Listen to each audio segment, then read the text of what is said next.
frown, because I recall seeing a drawing of La Ruelle in Histoire Bruyot, and it didn't resemble a beige band with a dark trim. But maybe I'm remembering another road. Adrian's the professor, after all. There are exactly 1,200 stones. I've counted them. Slate spins one of the darker stones repeatedly between his gloved fingers. Slate snorts. Exciting pastime you have, Prof. Adrian stands and faces Slate. It was for a history lesson. I clutch my elbows. Guys, we're down to 8 minutes. Should we just push all the stones into the sand or dry mortar or whatever it is and hope they magnetically pull themselves into their rightful place like the other items did? I think that's a solid plan, Princess. I don't bother sighing at the nickname. For reasons unbeknownst to me, he enjoys calling me Princess. I allow him this quirk because I no longer think he's doing it to rankle me. Not after we held hands. I can't believe I held this stranger's hand. But most of all, I can't believe how natural it felt. My fingers tingle with heat that, for once, isn't emanating from the bloodstone. Gael drops to her knees and starts shoving the pebbles onto the naked stretch of dirt. I really wish I had some air power right now. I could just sweep my arm and voila. Soon. Maybe.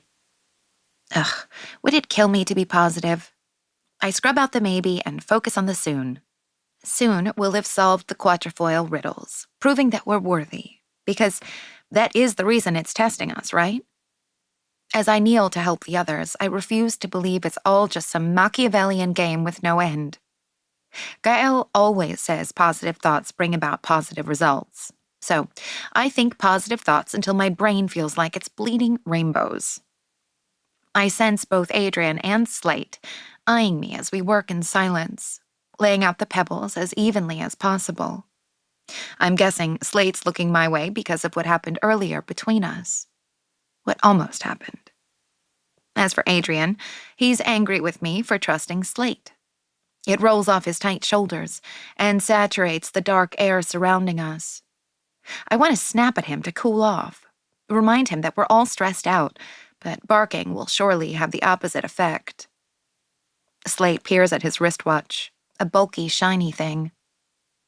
1 minute. Although I'm no watch expert, or amateur for that matter, it seems expensive, and I briefly wonder how an orphaned college student managed to afford it. We work faster, harder, pressing the stones down, rolling the ones that sit atop their neighbors, swapping light-colored ones for darker ones to arrange them into the pattern Adrian described. My ring flashes and burns intermittently, and I could swear I feel a magnetic pull each time I drag one of the dark stones toward the far edges of the pale carpet. Except the magnetic pull is tugging my hand away from the sides and toward the middle. At least there's no snow in the alley, I say.